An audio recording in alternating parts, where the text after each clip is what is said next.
Halo semua, selamat datang di Ruby's Room. Sebelum wawancara hari ini, gua mau merekomendasikan mentai yang enak banget dari Mentai Kong. Nah, di samping gua ini ada Michael selaku owner dari Mentai Kong. Halo. Halo, apa kabar? Baik, bro. Nah, ini Mentai Kong ini apa sih, Mas? Jadi mentai itu salah satu makanan Jepang ya. Dia sebenarnya banyak di menu-menu sushi, tapi ini gue bikin porsi lebih besarnya, khusus gitu dia. Jadi untuk variannya sendiri dia ada salmon biasanya, terus dia ada tuna, ada crab sticknya. Terus untuk base-nya sendiri di situ gue pakai rice sama pakai noodle shirataki, dia rendah kalori. Itu mie khusus dari Jepang sana. Gitu. Ini apa nih ya? Rice Dynamite. Nah, untuk Dynamite sendiri gua itu kebetulan suka pedes ya, dan belum ada yang pernah coba bikin mentai dengan cita rasa pedes. Jadi kayaknya sih gua satu-satunya di Jakarta deh, atau mungkin pertama kali yang bikin Dynamite mentai. Oh, kalau ordernya? Nah, kalau orderan sendiri itu gue punya bisa langsung DM ke Instagram. Di sini ada ya, mentaikong.tebet, atau juga kita ada di GoFood, itu bisa langsung dicari juga mentaikong.tebet juga. Nah, untuk sekarang ini lagi PPKM nih, jadi kita dibatasin, itu mungkin bisa langsung DM ke Instagram aja, nanti kita kasih kontak personnya biar bisa langsung pesan dari WhatsApp. Wah, buat kalian yang penasaran sama rasanya, buruan di DM deh.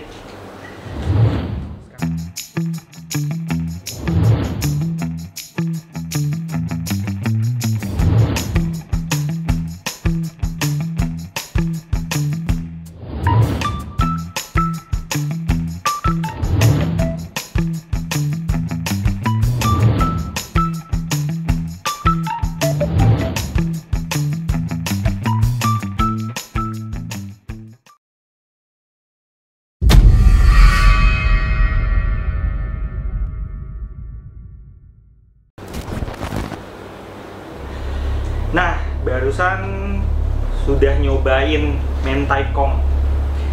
Ngomong-ngomong, selain seorang owner dari Mentai Kong, Michael ini juga adalah seorang indigo.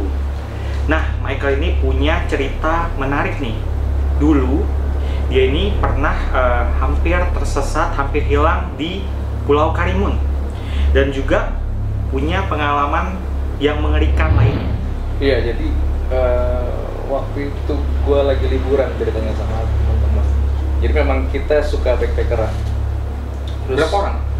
Itu kira-kira kita bersembilan. Kita bersembilan di sana, kita backpackeran, kita sewa salah satu kapal nelayan. Terus kita tertarik sama salah satu pulau kecil di sana karena pulaunya itu bersih banget dan banyak binatang-binatang laut, dari kayak mulai kepiting, udang di sana tuh kelihatan karena memang airnya masih jernih banget saat itu ya. Nah, si nelayan itu bilang boleh di sini tapi jangan sampai malam karena kita nggak bisa bermalam karena menurut penduduk sekitar pulau itu terkenal kankerannya gitu. Cuma karena memang saat itu rombongan kita bandel, jadi kita paksa si nelayan kalau kita mau diriin tenda di situ. Sampai akhirnya si nelayan itu bilang ya udah, tapi saya nggak ikut nginep, saya pulang besok pagi saya jemput lagi. Akhirnya kita sepakat, terus ya udah kita bermalam di sana. Sekitar jam 2 atau jam 3 pagi tuh kita lagi main kartu. Nah, tiba-tiba keluar kayak semacam sosok pasukan dari laut. Kalau di situ kan masuknya ke wilayah pantai utara ya, tapi untuk pakaian sendiri itu persis sama gambaran kayak cerita-cerita di pantai selatan yang serba hijau segala macam. Nah, di situ kayak tiba-tiba gue semacam kayak kontak gitu loh.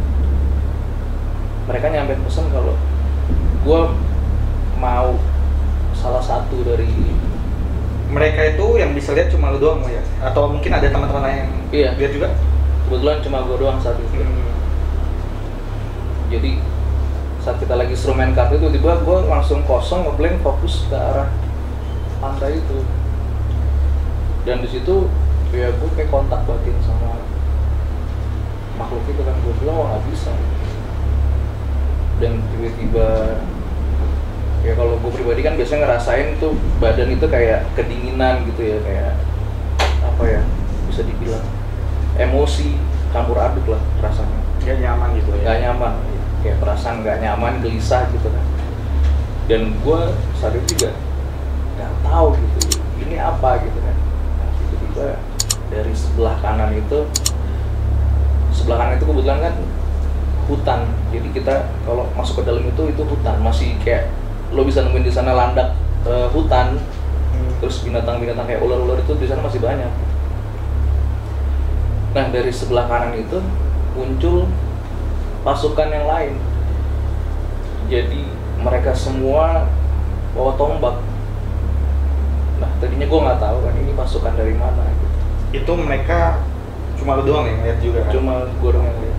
Dan setelah gue cari tahu itu gambarannya kira-kira, ini teman-teman bisa juga browsing ya gambaran pasukan Jawa Kerajaan Mataram itu sosoknya kayak gimana. Nah itu yang gue lihat, kira-kira gambarannya kayak gitu lah. Nah saat itu gue yakin kalau pasukan yang sebelah kanan ini mau nge-backup gue untuk ngelawan serangan dari si pasukan yang dari laut itu. Yang hijau-hijau ya? Iya yang hijau-hijau itu. Sampai akhirnya di situ gue udah fokus, gue udah kepecah, dan gue kayak ketarik ke dalam hutan. Antara sadar nggak sadar gue ketarik, dan untungnya nggak sampai ke dalam banget. Teman-teman gue yang lain buru-buru ngejar, dan itu benar-benar gue ditariknya itu bukan diangkat atau digendong, nggak, tapi diseret, bener diseret karena mereka juga takut. Kayak gitu sih paling pengalaman waktu di Parimun. Berarti kalau misalnya lu nggak ada teman yang nyadar kan kebetulan lagi sendiri itu bahaya banget tuh, hilang langsung. Iya. Pasti, karena saat itu gue juga nggak tahu apa yang bakal terjadi selanjutnya kalau nggak ada mereka gitu ya. Karena udah gue kayak, ya gue sih sadar nggak sadar kalau gue dibawa ke dalam, tapi gue nggak bisa ngapa-ngapain gitu.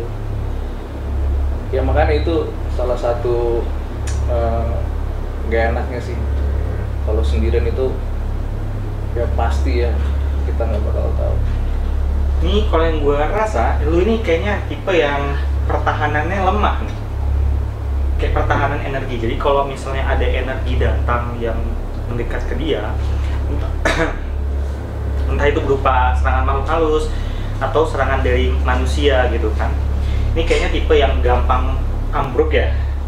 Iya, bisa dibilang gue berapa kali ya, badan sering drop, terus juga untuk ke fisiknya sendiri gue pernah sampai berbulan-bulan itu jalan pincang karena kebetulan gue nggak bisa kontrol, ada energi yang masuk ke badan, dan kaki gue tuh gue bentur-benturin ke tanah sampai ya gue nggak bisa jalan akhirnya. Waktu kejadian itu yang lu tahu, atau entah itu dari penglihatan lu sendiri atau penglihatan orang sekitar lu, atau mungkin lu ada pengobat healer gitu kan yang bantuin lu, itu serangan dari orang kah atau dari kesambet jin di sekitar tempat tinggal lu itu gimana? Iya, jadi ada beberapa orang bilang di situ memang ada serangan, arahnya memang ke rumah. Manusia tadi? Iya, buat manusia. Santet ya? Iya, menurut orang-orang yang ngerti katanya seperti itu. Karena kebetulan kan bokap dia punya usaha di bidang pertanahan kan, jadi kadang banyak musuhnya. Oh, saringan bisnis gitu ya? Iya, dan itu kan dia ke daerah-daerah yang memang masih kental untuk dunia mistik kayak gitu. Berarti rasa-rasanya kayaknya bukan sekali dua kali, tapi sering banget nih ya pasti ya? Iya. Bisa diceritain lagi nggak selain itu? Ya, jadi ini gue cerita awal mulanya kenapa gue tiba-tiba bisa agak peka ya. Karena gue sendiri kan nggak belajar, gue nggak pernah berguru, pernah ditawarin berkali-kali, cuma gue nggak mau, memang dari guanya tuh kayak capek, ngapain sih gitu, gue harus memperdalam. Nah ini guys, jadi yang disebut indigo itu tuh bawaan lahir gitu, jadi bukan berguru. Iya, dan pernah suatu ketika itu sekitar jam 2 jam 3, nggak tahu kenapa selalu di jam-jam segitu ya, untuk makhluk-makhluk kayak gitu tuh lebih aktif gitu. Itu jadi bokap lagi tidur, tiba-tiba dia kayak gagal nafas, kayak digorok gue dengernya. Terus gue bangunin, dia juga kayak orang ngigo gitu kan. Sampai akhirnya tiba-tiba badan gue gerak sendiri untuk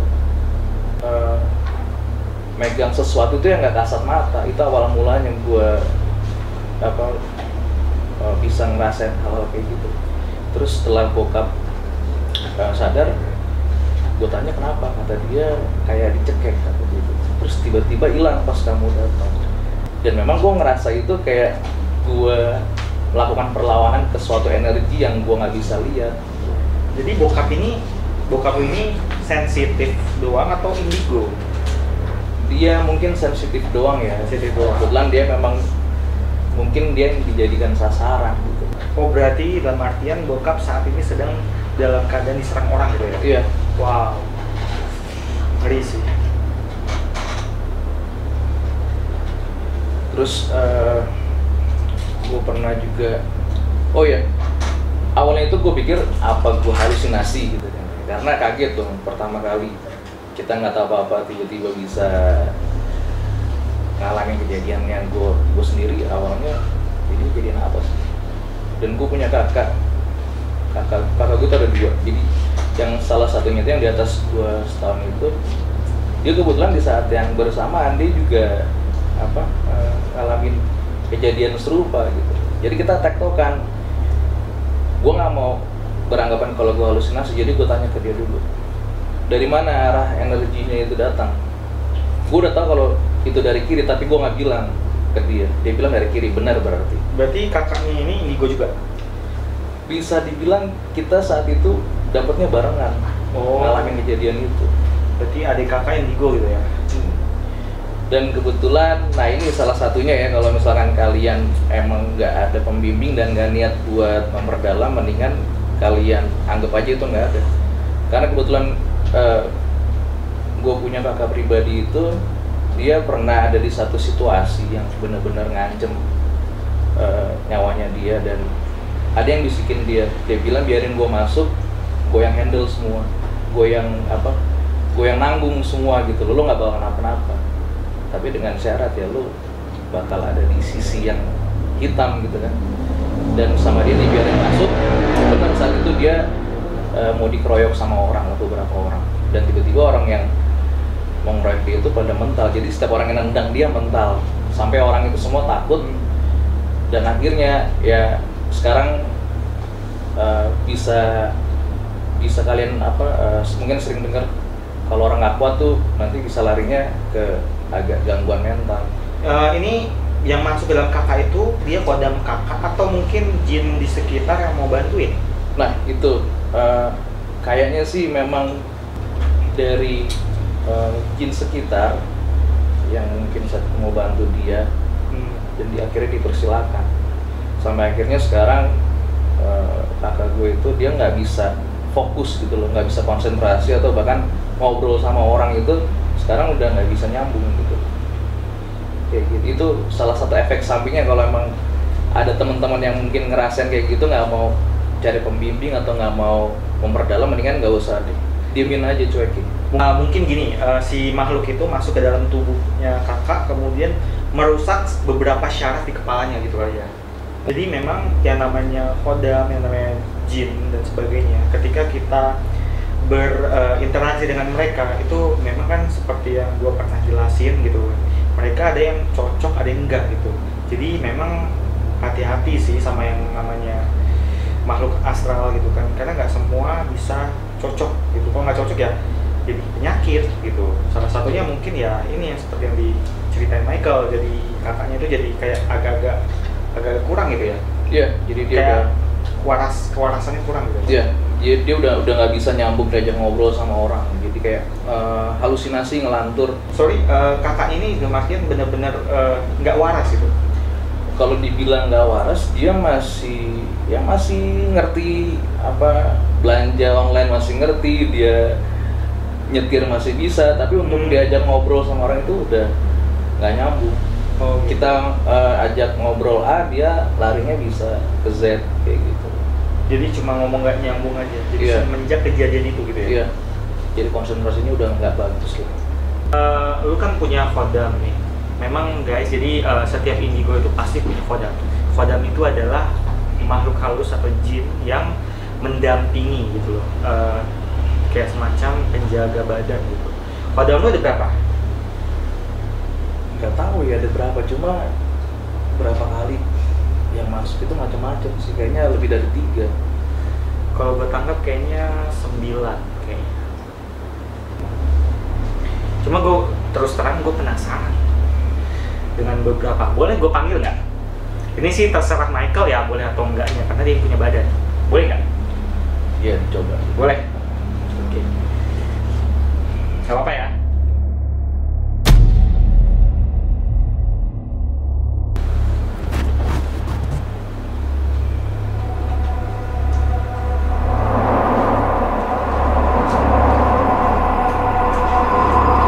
Hadir.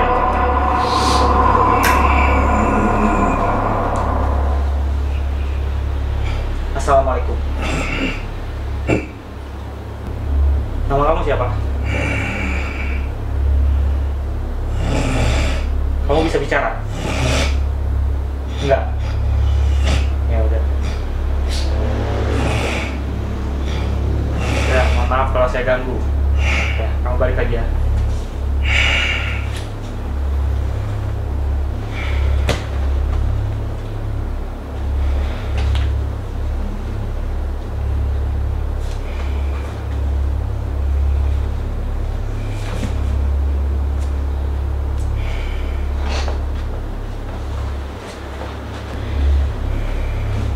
Ini Khodamnya nggak ramah.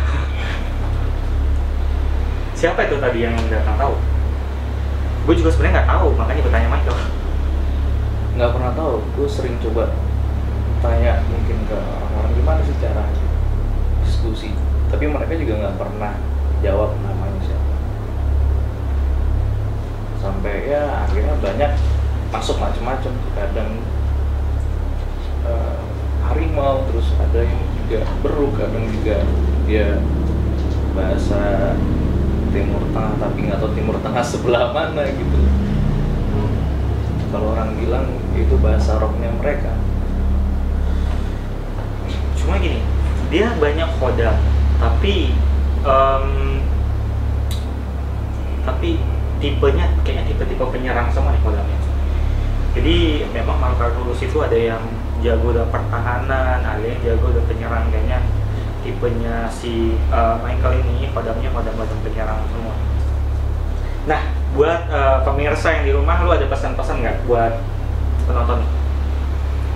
Iya, pertama nih untuk viewer mungkin banyak ya yang ngerasain apa yang gua rasain, karena di Indonesia ini syarat hal kayak gitu dari berbagai suku gitu loh. Kita nggak ada yang mana yang lebih kuat, semua sama. Dan menurut gua kalau memang kalian ada di posisi gua saat ini dan kalian nggak mau ngedalemin atau nggak mau cari guru, ini kan udah kalian cuekin aja. Salah satu cara untuk menghindari itu ya kalian cuekin aja. Kalau memang kalian pengen tahu lebih dalam ya sekalian kalian boleh cari pembimbing atau guru, biar ya akhirnya nggak kejadian kayak salah satunya contohnya kakak kandung gue itu. Sekarang konsentrasinya itu dia bahkan dibentak anak kecil aja sekarang takut gitu. Itu efek negatifnya. Jadi jangan sampai kita terjerumus sama sesuatu yang negatif. Jadi ada orang yang pingin banget jadi sakti, akhirnya berujung jadi gila gitu ya. Iya, bisa dibilang gitu. Nah, itu tadi perbincangan dengan Michael. Like, komen, dan subscribe untuk mendukung channel gue, dan sampai jumpa di episode selanjutnya.